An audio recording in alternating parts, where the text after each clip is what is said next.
An old hag like you isn't worth having as my wife. I'm divorcing you. My husband I had been with for a long time said. I swallowed my arguments and reluctantly accepted his demand. He hadn't realized what a fool he was then. My name is Christy. I had been supporting my husband Dan while working as a nurse. His salary had been raised a little by little over the years, but it still wasn't possible to live solely on his paycheck. We had our struggles, but we made it to this day by supporting each other. 30 years had passed since we got married. It had been wonderful for me. I enjoy balancing home and work life, and above all, being with Dan was still my greatest joy. We didn't want to have kids, so spending our time together without distractions was pure bliss every night. Dan never strayed from the marriage and put all his effort into his work for us. Maybe he wasn't so good at it, so it took a little longer to be promoted compared to his peers, but I didn't care. Better than having him overworked and end up in the hospital. It was a time for fresh graduates to join his company. Hey, guess what? I am appointed as a trainer of new employees for the first time. Wow, congrats! You're finally recognized. He downed a beer happily without leaving a drop at dinner. Before him, the role was taken by his peers and seniors. After all, it was an important position that could only be entrusted to employees who produced a certain level of results. He had finally been appointed for that. Watching him animated with joy made me delighted. Maybe I will get a raise if I do well and put more effort into my other job too. Don't push yourself too hard. I took a real drink myself as I nudged an elated Dan. I had no doubt about us continuing to have a happy life forever, even though there was no promise for the future. Dan welcomed the new employee, Mary, as his trainee. She was beautiful and charming, so her co-workers treated her fondly. The ones with a big age gap saw her as their daughter, and the ones close to her age eyed her as their potential girlfriend. Everyone was attentive to her, and Dan, who was closer to her than anyone else, got to see her charms up close. She naturally relied on him for anything. Whenever he taught her a job, she thanked him with a smile. For someone who rarely got praised, being appreciated by her made him truly happy. He was fond of her as a trainee at first, but before he knew it, he was enamored by her. Eventually, he started to mention her at home. I could sense a strange intimacy in his words, even though he said she was a pain in the neck. I had been with him for so long that I had no intention to be suspicious and question him. I became more mature and wiser.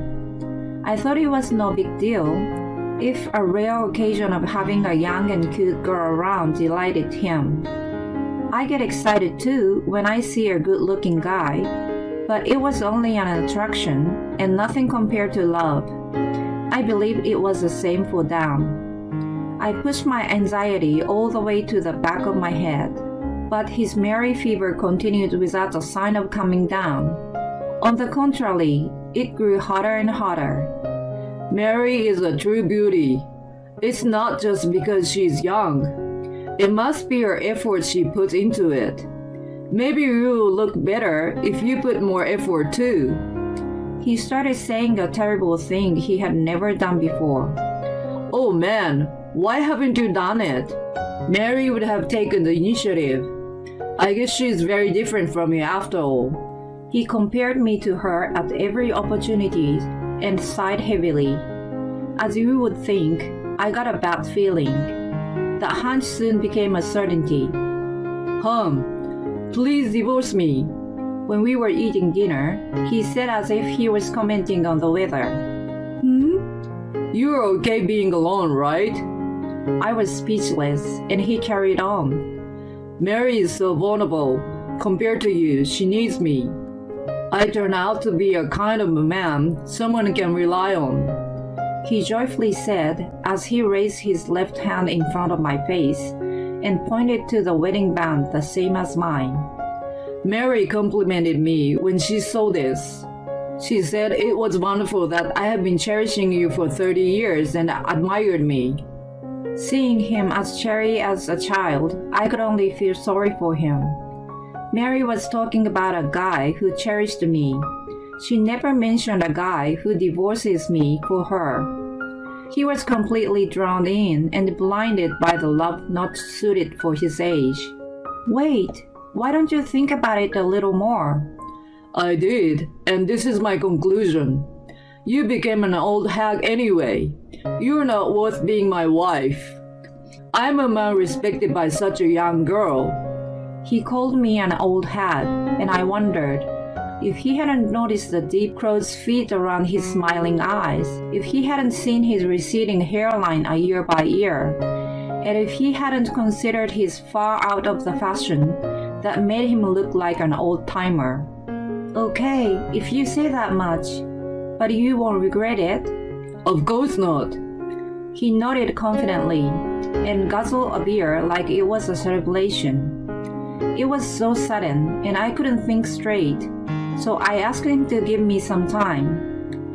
The next day, I decided to investigate the relationship between Dan and Mary and called a friend who also worked with them. I had been married for so long that I got to know some of his colleagues well. I never thought that I would use this friendship for something like this though. After briefing a friend over the phone, she made time to meet me. How have you been? You got some drama going on. I know, right? I'm so confused about this. I felt more embarrassed than anxious, but I asked her what she had seen and heard in the office. Honestly, everyone knows Dan is chasing after Mary. She rolled her eyes and smiled. He had never been depended on before. It must have gone straight to his head.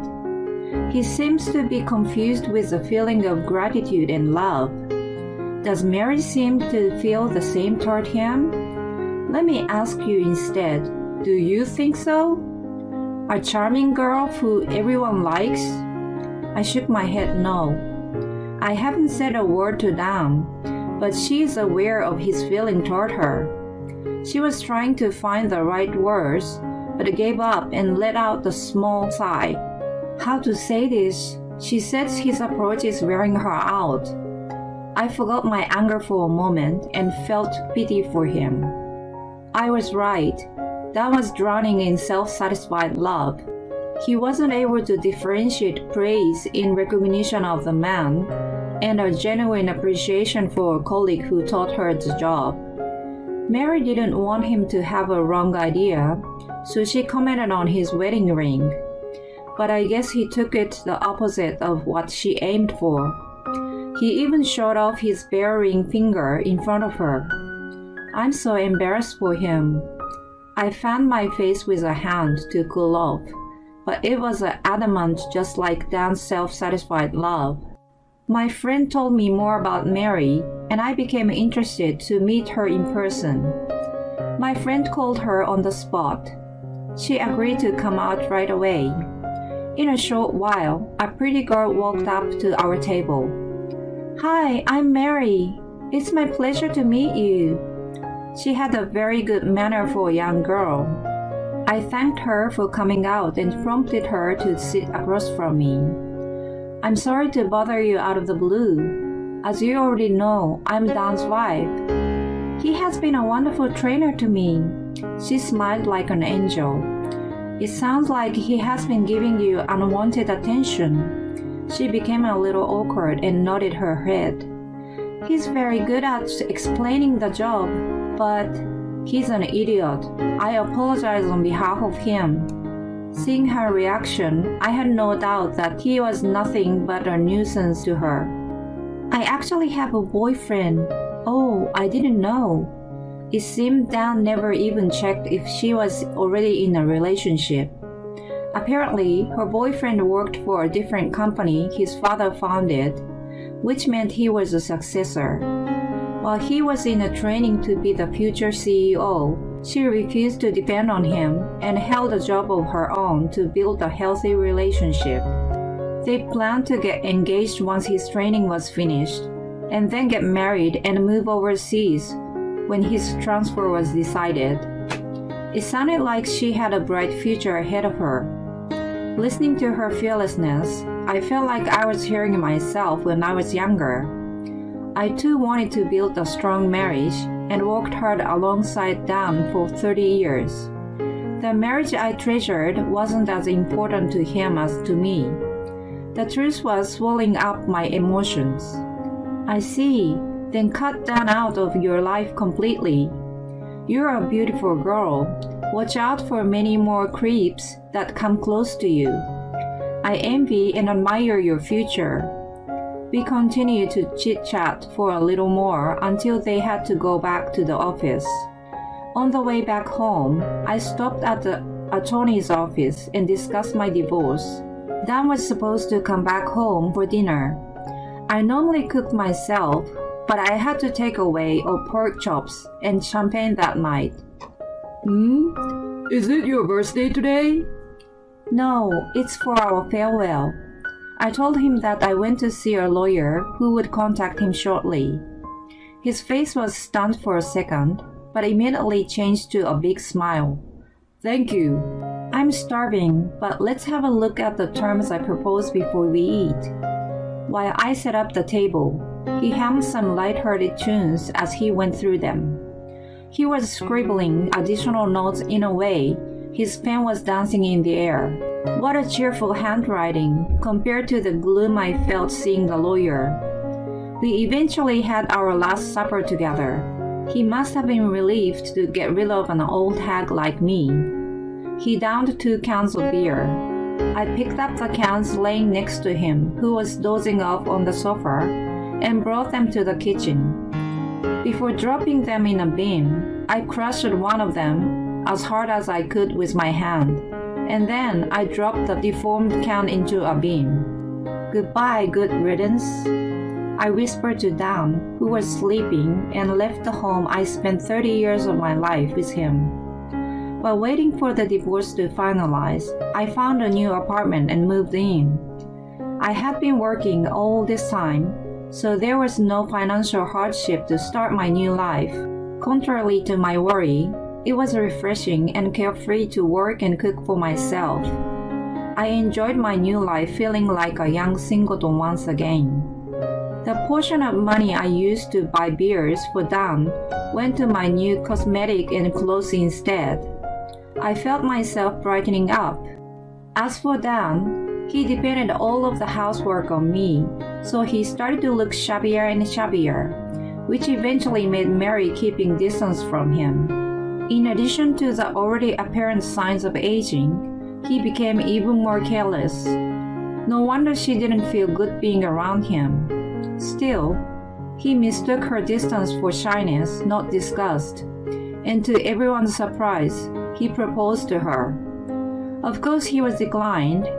It was an unforeseen event for him, and still, he couldn't easily give up on a girl he chose over his marriage.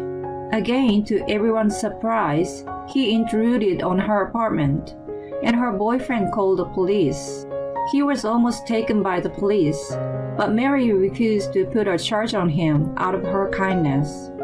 The matter was settled with a stern warning. The bad reputation at his work didn't settle as quickly as incident. Soon, he was known to be a creep who divorced his wife to become a stalker. Undeniable rumors were spreading throughout the company. He was never a prominent worker, so the company easily dismissed him. He was abandoned again. Out of desperation, he started gambling with all the money he had. After seeing Mary's boyfriend, he believed she would change her mind once he became rich. Of course, he had no talent or luck in gambling. Only the ever-increasing debt had kept him company. He finally had to sell the apartment we lived in and moved into a trailer park. Even in such a miserable state, he still had Mary in his heart. He waited for her outside of his old office, but he never got to see her again. She had gotten married and had already moved abroad with her husband. He was in total despair without any emotional support and gave me a call after a long while. His voice over the phone sounded way older than I remembered, like he aged years in a matter of several months. Please, take me back. His voice trembled. I was silent for a moment and then spoke softly. Our relationship was thrust into a bin with a can of beer that night. Goodbye. He was calling my name as I hung up on him, and then I blocked him for good. I put my phone in a bag and went out. The friend who told me about Dan and Mary was coming out to dinner with me. Having a new fulfilled life, I had told her that I wanted to go to a good steakhouse. Pork chop? Okay, but why? For farewell? What the? I was walking in the air from the excitement to celebrate the true end of my old chapter. My name is Dawn. People say I'm eccentric, but I disagree. We are a family of 3, my husband, son, and me. My in-laws live in the main house on the same property. I'm an ordinary housewife. I got married to my husband 20 years ago. We met at work. He was already a senior manager when I joined. For a fresh graduate like me, he looked unapproachable. His image changed when we had an office party. I heard he was from an Irish background, so I thought he was a drinker, but I was wrong. When I went to pour wine into his glass, "Just pretend, but don't pour in, thank you," he shyly said with a red face from alcohol. Compared to his usually stoic face, "You are quite adorable," I blurted out. His eyes were wide open and his already red face flushed brighter. Adorable? That's a first. He seemed extremely embarrassed. I fell for him at that moment. We became more familiar with each other in the office, and eventually, "Would you like to go out for dinner with me?" He asked me out. He was 30 years old at the time. It supposedly took tremendous courage for him to ask a 20-year-old. He cared about the 10 years age difference, but I didn't think much of it. On the contrary, I was happy to have a boyfriend who was mature and I could rely on. We got engaged after 2 years of dating. We first announced it to my parents, who lived 3 hours away by car. Then I was going to meet his parents for the first time. They had a huge house in an affluent neighborhood an hour away. "Wow, what a big house! You grew up here?" I was so excited to find out more about him. Seeing me animated, his mother chuckled. "Such a cute girl. Come inside." Wearing an elegant pink dress, she looked much younger than her age. My husband had already informed his parents, "I want you to meet my fiancé," before we came, so they were in a merry mood. I quickly felt at home with them. "Have you decided on the venue?" his dad asked. "Not yet. We are planning to start looking around soon. We want to invite only close friends and family, and make a small wedding that we can cover with our own savings," he answered. His mother's face turned serious. "That's not acceptable. It's supposed to be once in a lifetime event. It's the occasion to invite as many people and celebrate together." To which my husband sighed heavily. More and more people are having a cozy wedding nowadays. Besides, we'd rather keep our savings for the future instead of spending all for the wedding. "I don't care about the trend. I wouldn't want to attend such a boring wedding." His father intervened. "We shouldn't meddle with their plan. Let them do whatever they want." "I'm sorry about my wife, Dawn. I sensed a heaviness between the parents, so I cheerfully said, "No, not at all, it's all good." When my husband followed his father to the study, my mother-in-law mumbled, "How did an immature child like you seduce my son?" I was spaced out from exhaustion, so I thought I heard her wrong. Looking back, it was the first sign of a bully. My husband explained about his mother afterward. She came from a prominent family that migrated to the US in the 18th. The family was faced with tragedies in the 19th and eventually dispersed, but she still carried the value from her upbringing. When I was talking to her, I was often reminded of it. Luxury goods are high quality. Saving money is miserable, she repeated. Every time I heard her favorite phrases that were different from my value, I was just amazed by her. Having an extravagant wedding was politely declined though. After our wedding, we moved in with my parents-in-law. Even though we were living on the same property, Joe and I had our own cottage behind the main house, so we were independent of them. I got pregnant 6 months after our wedding and quit my job right before I gave birth. I wanted to focus on my child. Joe had no problem with it and even said, "I'm gonna work harder now." After I had my son and stayed with him at home all day, I realized something. My father-in-law still worked, so it was normal for him to be out during the day. My mother-in-law, who never worked in her entire life, was also out, and I rarely saw her at home during the day. She normally dressed up and went out for lessons and lunch with friends. Sometimes she came by the cottage and dropped off designer brand gifts for my son and Joe. Around this time, she added, "I don't have enough allowance again this month, and don't tell my husband," two her favorite phrases.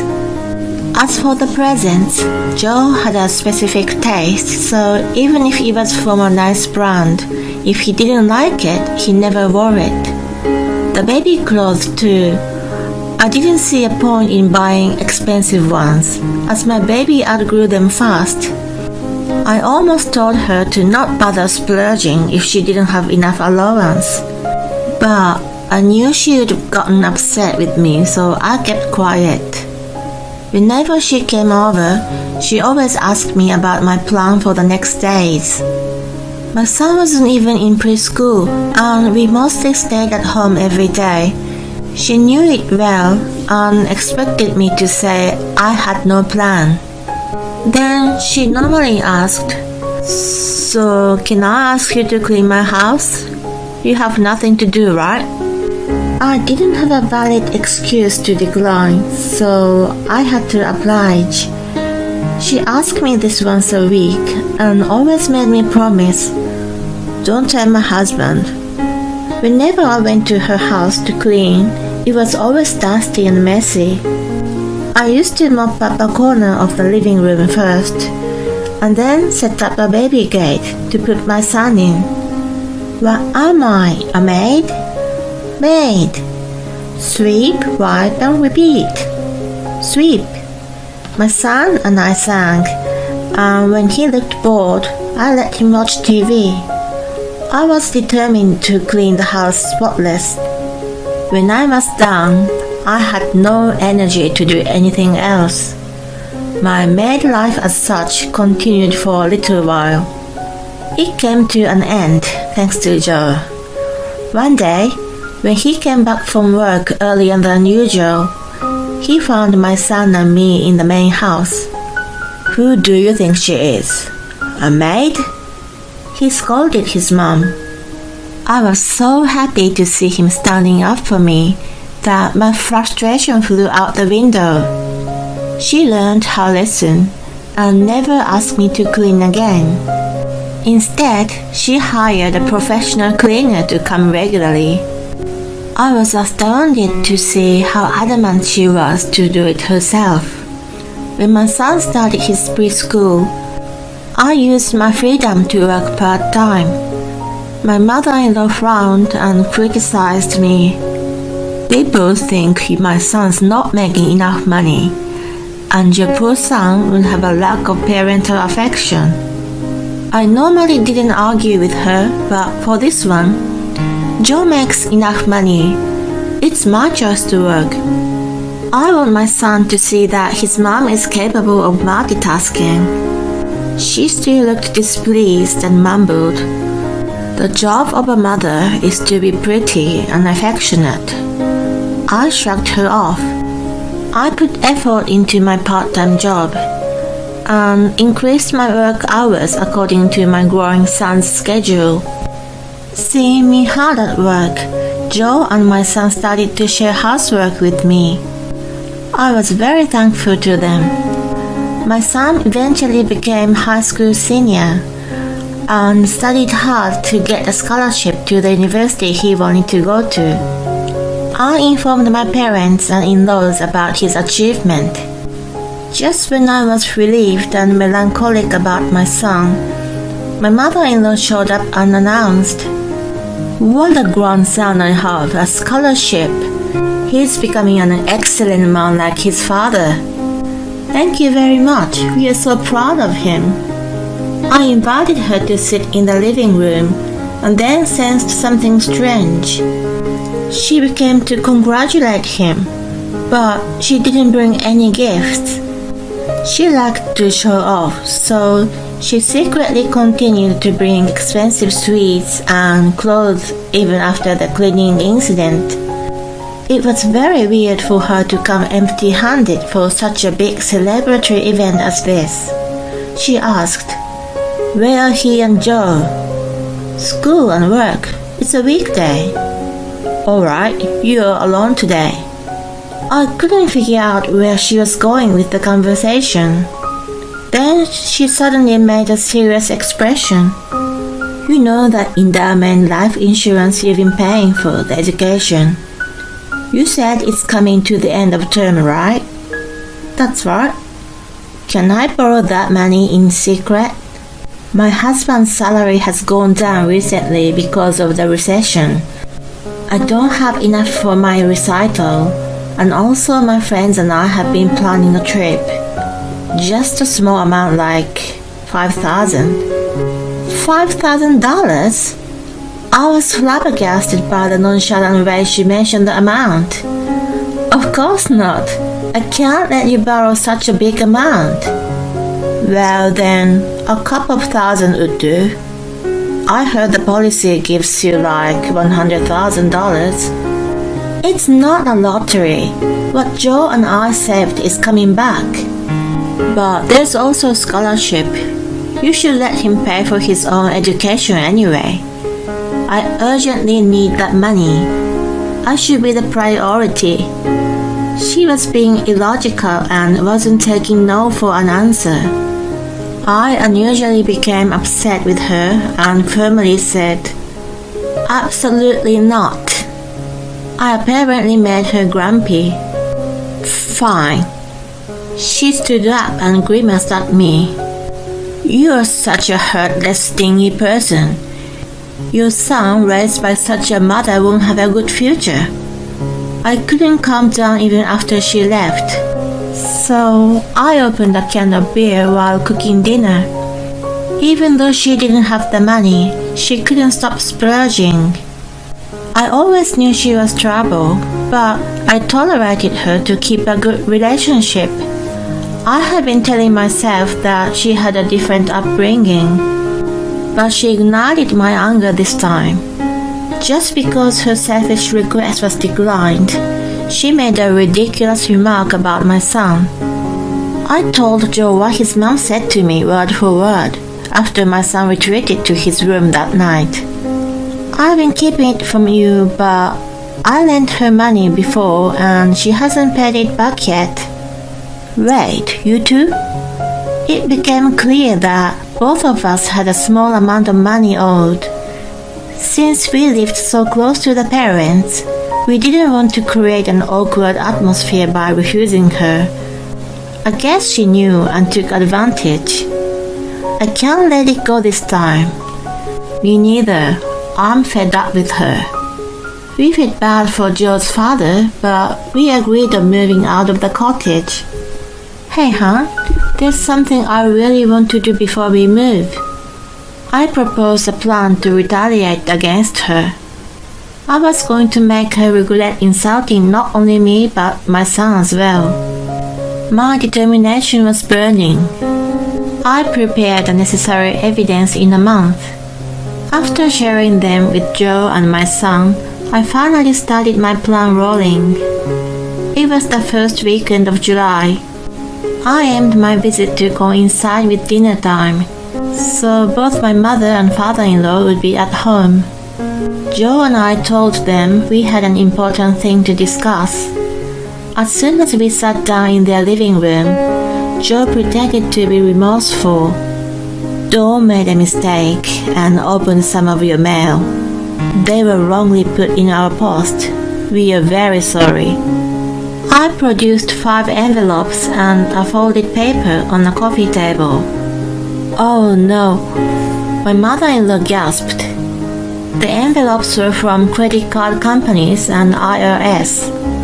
I selected ones that said important and urgent from the mail I had collected in a month. Our mailboxes stood next to each other, so the mailman sometimes mixed up. When he saw me cleaning the yard, he didn't hesitate to pass me 2 bundles. It was easy to differentiate mail related to her financial issues from seeing them for so long. Hence, I picked the top 5 for this occasion. Oh my God, you haven't been paying all of this? My father-in-law frowned at his wife. As I expected, he had no idea how much he has been squandering. She stuttered. It just slipped my mind, that's all. I'll pay them tomorrow. She made a lame excuse and hurriedly collected the envelopes. As Joe and I were leaving, I pretended to remember something and said, "Oh yeah, there were a few with immediate deadlines. I'm very sorry for not coming sooner." I gave a big smile to my mother-in-law, who was grimacing at me from behind her husband. 2 weeks later, she purposely came over when Joe and my son were out. I was expecting her visit, so I greeted her as usual and let her in. As soon as she walked into the living room, "Please do me a favor. Can you make a payment for these on my behalf? You know, I'm quite busy and can't make it to the bank on time." She pulled out the bills in front of me. Those were taxes for a property and a car, and credit card bill for online shopping. The number of bills was, for sure, more than when I showed to her and her husband. "You don't need to go to the bank, you know. I'll show you how to pay with online banking." I suggested lightheartedly for my first retaliation, and then added more. "Also, you've shopped with my credit card, haven't you? I saw a charge I wasn't aware of on my statement. I'd never bought anything from Saks Fifth Avenue online. Besides, nothing arrived from them but the charge." I thought it was skimming, but then I remembered she loved the store. She bought it with my card and gifted it to herself. It was a fraud. She was shrewd when it came to money, but her wrongdoing was to be caught sooner or later. "I have no idea what you're talking about. Do you have proof?" "I can call customer service and find out what you bought. If the same item is in your house, that's proof, isn't it?" I smirked. She choked, but then, "Fine, I'll pay you back. But these are more urgent. The taxes must be paid now. We are family. We support each other, right?" "Family?" I exclaimed in a deliberated manner. "I'm almost single. I'm not really your family." "What do you mean?" I put on a solemn face and explained to her in a gloomy tone. Joe and I have been fighting about our finance. He's very upset with me about the money I lent to you, thinking I splurged. But I can't tell him the truth or cover it with my part-time salary. Our relationship deteriorated and we are separated now. We are filing for a divorce. To which she became angry. You never consulted with me. I knew a younger but no common sense wife would be nothing but trouble. She left fuming. But she didn't give up and kept bothering me. Using the same "we are not a family" excuse, I continued to refuse her, who demanded money like she was above me for whatever reason. Eventually, it turned August, and I moved out of the cottage alone. My son moved to another state to attend university in September, and then Joe moved out immediately after. The three of us had all gone away from the in-laws. I heard they had a serious talk after we left. My father-in-law told me the whole story. Dawn told me the reason she and Joe are divorcing is that you owed them money. You stole her credit card and her pay of your shopping. Do you even understand the seriousness of what you did? She became outraged by his accusation and snapped back. Not at all. She was my daughter-in-law and living in the cottage for free. I expected her to cover for me. I only bought some cosmetics and supplements anyway. It was supposed to be our secret, but I can't believe she told you. Joe is right to divorce her. I know now. You're a malicious woman. I want a divorce. I don't need such a nasty wife for the rest of my life. Let me check all our finance. Well, he went through the file she had kept and found the inactive investment funds with zero balance. All of her credit cards were maxed out, and she hadn't been paying, or just a minimum if she had. He couldn't believe the level of her atrocity. I kind of predicted the situation, even though he had a managing director title at work. He was working at an ordinary company, and I didn't think his salary could support her splurge. I assumed he had a big loan or touching the money she wasn't supposed to, or both. When she had an eye on my son's educational savings, I figured she was in critical financial situation. I was right. My father-in-law sold the property and paid off her debt in the end. He was able to divorce her without alimony or distribution of property. However, knowing she had never worked in her life, she didn't feel comfortable throwing her out without anything. So he gave her $10,000 to start over. Joe thought his dad was too easy on her, but $10,000 must have been gone in no time if she had no income. She despised working, but loved showing off and buying expensive gifts for people. She would be penniless sooner or later and be on the street. She deserved it. As for me, I'm currently enjoying life in a new apartment along with Joe. Divorce was a deceit. To make it more real for mother-in-law, I moved out alone at first, but moved into a new place Joe and I bought. It was a good timing to coincide with my son going away for his university, so we put a down payment with our savings and bought a newly built apartment. Our new life is amazing.